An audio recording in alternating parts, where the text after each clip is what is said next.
Salam alaikum wa azul. J'espère que vous allez bien, j'espère que vous vous portez bien. Nous sommes en 2025.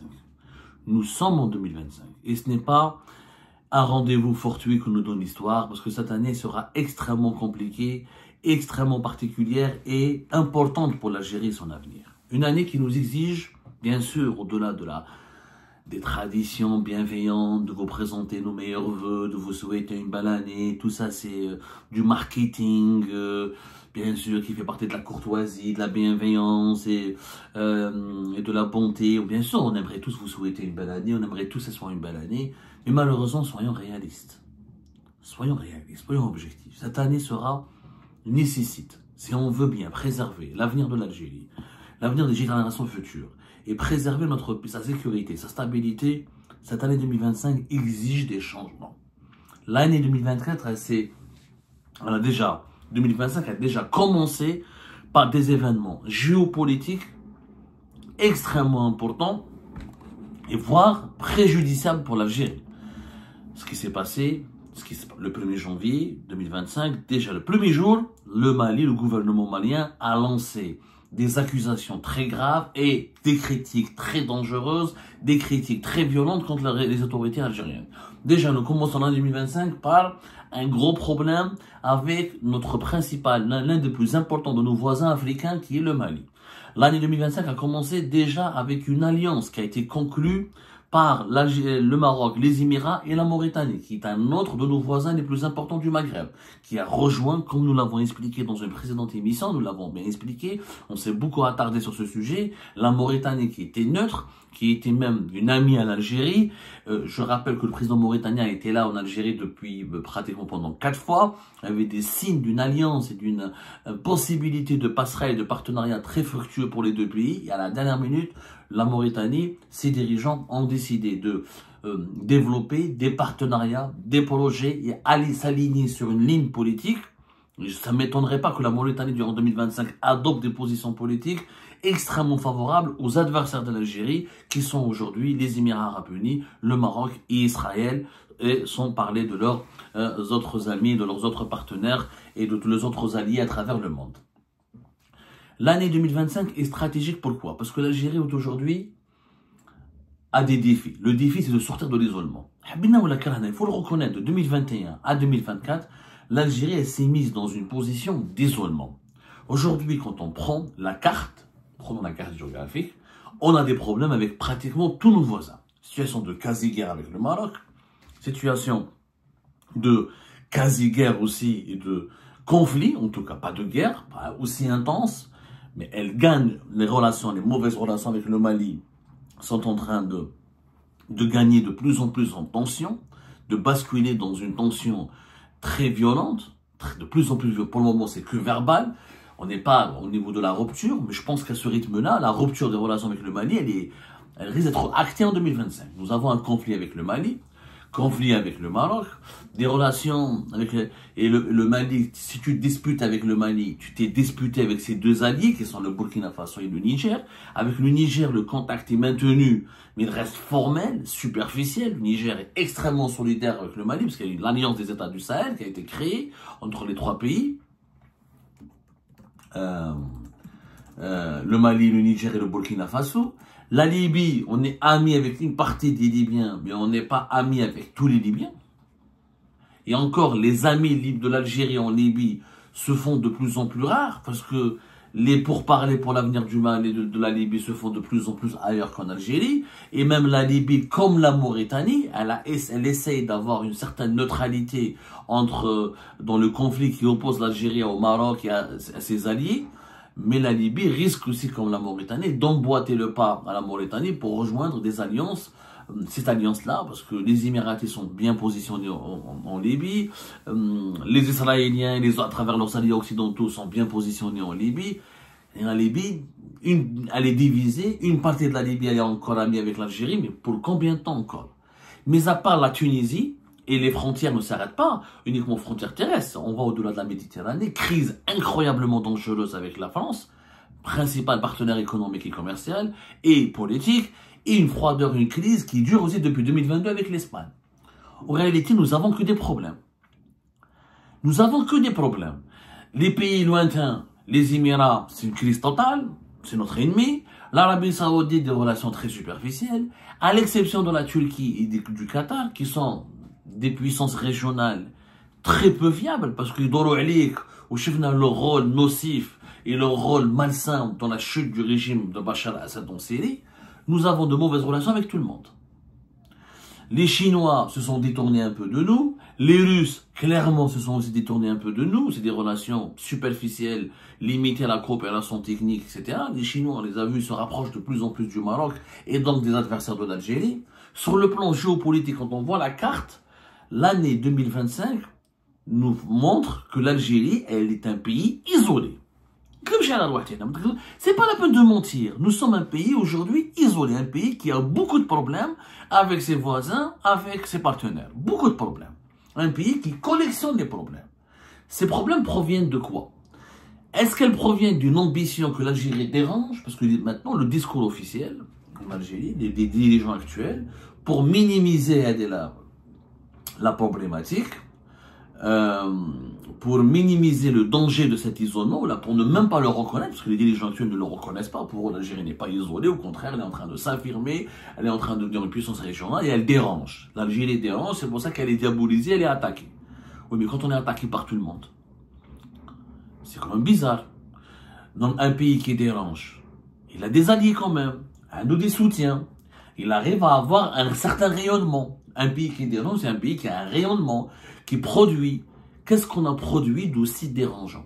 Est-ce qu'on a une économie prospère? Non. Est-ce qu'on a produit l'arme atomique? Non. Est-ce qu'on est en train d'intervenir ou là, est-ce qu'on a des pays qui sont acquis à notre cause, notre voisinage immédiat? Non. Je ne vois personne, mais à part la Tunisie. Mais à part la Tunisie de Kais Saïd, on n'a aucun ami. Je ne vois pas quels sont... D'abord, on n'a que des ennemis. D'ailleurs, le discours officiel, que l'Algérie n'est pas isolée, mais elle dérange, mais elle n'a que des ennemis. Un pays qui a que des ennemis, c'est pas un pays qui rayonne. Une puissance, ça veut dire que c'est un pays qu'on respecte, qu'on craint.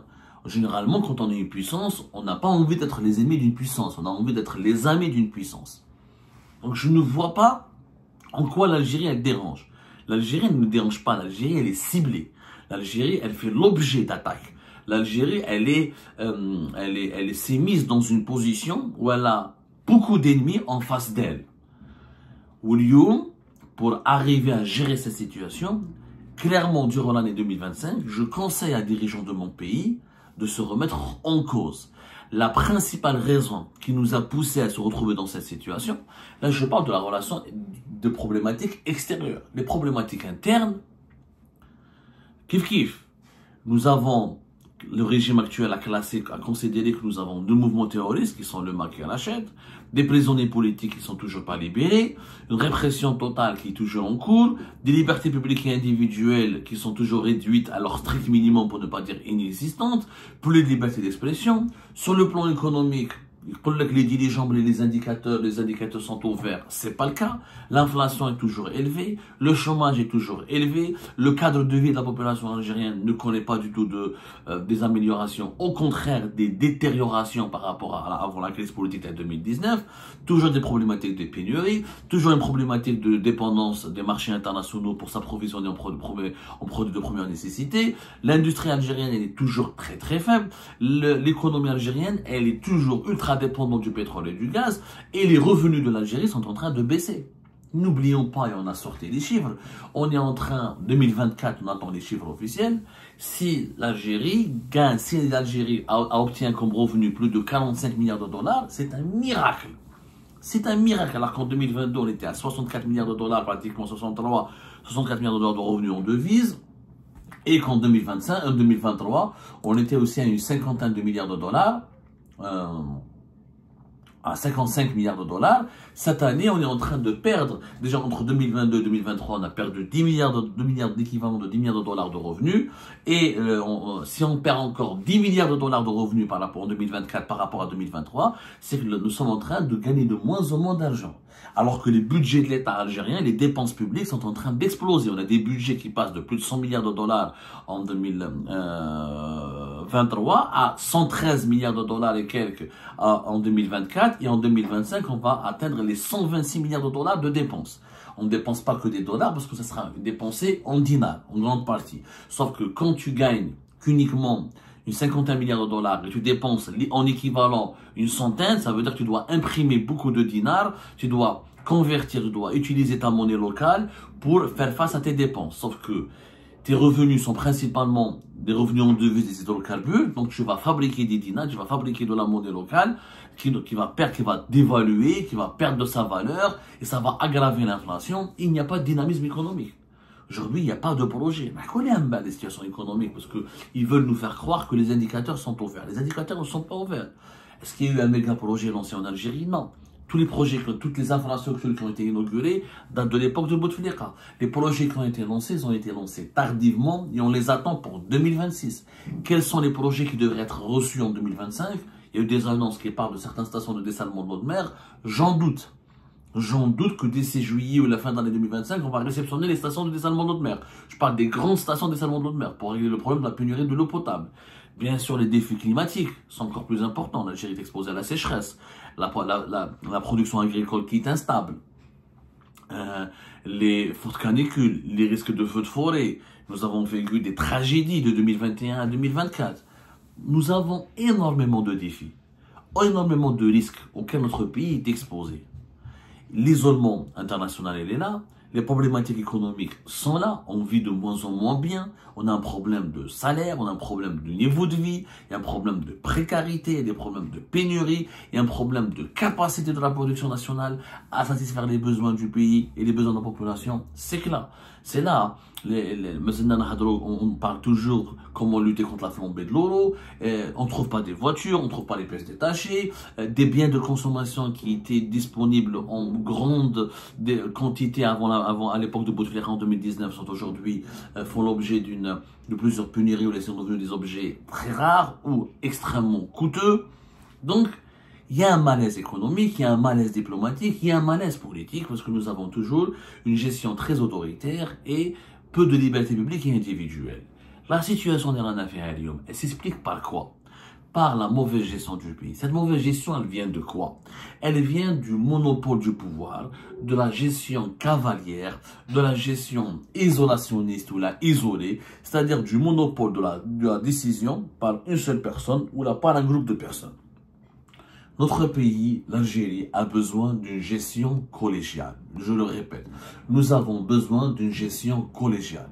Lequel maintenant une gestion collégiale, c'est-à-dire si nous avons une façon, si le pays reste comme ça, géré de façon autoritaire, celui qui critique, il part en prison, les opposants sont diabolisés, accusés d'être des agents de l'étranger, ou là des serviteurs de grandes puissances qui sont hostiles à l'Algérie, ou là accusés de trahison, là de traîtrise. Sur place, les dirigeants ne consultent pas l'opposition parce qu'elle est diabolisée, n'écoutent pas suffisamment. Le pouvoir, il est isolé à l'échelle locale. C'est pour ça que l'Algérie, elle est isolée à l'échelle internationale. La prise de décision se limite à quelques nombres de personnes, chef de l'État, chef d'état-major de l'armée. Les décisions sont prises dans des hauts de conseils de sécurité. L'entourage qui est consulté par les principaux décideurs du régime, et c'est un entourage qui ne sont pas composés par d'Algériens et d'Algériens qui représentent toutes les tendances de la société. Très peu de technocrates sont associés à la prise de décision, très peu d'experts indépendants qui peuvent formuler des critiques et des constats critiques et des diagnostics critiques sont consultés ou là sont associés à des prises de décision. Donc cette gestion autoritaire, c'est-à-dire pas de partage de pouvoir, pas de consultation, pas d'acceptation de la contradiction. Et la gestion, encore une fois, cavalière, isolée. Je cherche un terme, c'est une gestion solitaire. Voilà. Le pouvoir algérien est devenu autoritaire, solitaire. De 2021 à 2024, il a imposé une gestion solitaire et autoritaire. Il décide tout seul, il ne consulte personne, il diabolise ses contradicteurs, il diabolise ses opposants et il refuse les libertés publiques et individuelles, il refuse d'associer les personnes qui ne sont pas issues de ses rangs. Si tu n'es pas un pro-régime, tu n'es pas consulté. Tu es considéré comme quelqu'un de potentiellement dangereux, comme potentiellement traître. Qu'est-ce qui se passe quand on gère de façon solitaire, très autoritaire, eh ben, on s'isole de la réalité, on se déconnecte de la réalité, on s'isole, on n'écoute pas les autres avis, on n'écoute pas les voix critiques, on n'a pas accès à des données qui divergent. Quand on est solitaire et autoritaire, on s'appuie sur les mêmes données. Notre entourage, l'entourage des prises de décision, des personnes qui décident, des personnes qui sont des véritables décideurs du pays, n'ont pas des données variées, des données diversifiées, des données suffisamment critiques. Ils s'appuient sur des mauvaises données. Comme les données sont mauvaises, les décisions sont mauvaises. Quand les décisions sont mauvaises, ça a un impact sur la sécurité, sur la stabilité, sur le développement du pays et sur ses relations internationales. Nier ce constat, ne pas le reconnaître, c'est faire preuve de mauvaise foi. Non seulement de mauvaise foi, c'est faire preuve d'inconscience. Aujourd'hui, la situation, elle est là. Des alliances se constituent contre nous, des problèmes au niveau de nos frontières, des situations économiques intenables. Un pays sans voiture, un pays qui tout le temps jongle, essaie de limiter la flambée de l'euro, un pays qui essaie de réguler le marché, d'éviter le maximum de pénurie, un pays qui essaie de limiter ses importations pour ne pas gaspiller ses devises, parce qu'il ne gagne pas assez de devises, un pays qui a une monnaie de singe qui ne vaut rien sur l'échelle internationale, sans industrie locale puissante. C'est la situation, elle est dangereuse. Celui qui ne veut pas reconnaître ça, c'est qu'il est inconscient. La solution, elle commence par une prise de conscience. Deuxièmement, une remise en cause et un autre politique. Si le pouvoir actuel arrête de gérer le pays de façon solitaire, associe les experts indépendants, les opposants, les détracteurs et toutes les forces vives de la nation, s'il arrête de réprimer toutes les voix critiques, s'il arrête de mettre en prison toutes les voix discordantes, ce jour-là, l'Algérie pourrait se réveiller. Elle pourrait mieux gérer ses défis. Si on maintient cette politique actuelle, autoritaire, isolationniste par rapport au fait que les dirigeants ne veulent consulter personne. Ils veulent rester entre eux et décider eux-mêmes, ne pas partager le pouvoir et ne pas écouter leurs détracteurs. Le pays va aggraver son isolement, va aggraver son sous-développement économique, va aggraver ses fragilités. Et d'ici l'année 2025, on risque de se retrouver dans une conjoncture extrêmement peu enviable. Parce que avoir des conflits, avoir beaucoup de conflits à tes frontières, avoir beaucoup d'ennemis sur la scène internationale et régionale, avoir des problèmes une économie instable et qui n'est incapable de répondre aux besoins de la population, et avoir toujours la peur au ventre, parce que les dirigeants actuels gèrent le pays avec la peur au ventre. On a un ennemi, complot des Émirats, complot depuis le Maroc, complot depuis Israël, complot depuis la France, complot depuis l'Espagne. C'est pas une vie. On vit sous angoisse. C'est un état de panique généralisé quotidien. On ne peut pas développer le pays dans ce genre de dans une conjoncture pareille. Le développement a besoin de relations de bon voisinage. Il a besoin d'une stabilité interne, d'une paix sociale, d'une adhésion de la population. Il a besoin surtout de stabilité politique. Il a besoin aussi d'un espoir national. Un pays où il n'y a pas d'espoir, la preuve, les haragas, les veulent partir, l'élite. Il faut voir les fêtes de fin d'année, ici en France, que le nombre d'Algériens que nous avons croisés, qui se sont exilés, des ingénieurs, des anciens directeurs, des anciens entrepreneurs, qui ont décidé, les Algériens et les Algériens qui étaient sur les Champs-Élysées le 31 décembre 2024, ils étaient impressionnants. Et des gens d'une classe sociale élevée, et des gens, des entrepreneurs, des ingénieurs, des compétences, qui ont décidé de quitter le pays définitivement, de s'installer à l'étranger. On n'en parle pas assez de cette fuite des cerveaux. C'est tabou. Il y a vraiment très peu de médias et d'activistes et de personnalités politiques qui osent briser ce tabou. Mais il est là. Il existe. C'est un danger. Un pays qui se vide de ses compétences parce que nous avons des dirigeants qui ne veulent pas écouter, qui ne veulent pas partager les centres de décision, qui ne veulent pas associer les compétences nationales à leur prise de décision. Un pays où les dirigeants répriment, interdisent et persécutent. Ce n'est pas un pays qui peut garantir sa sécurité.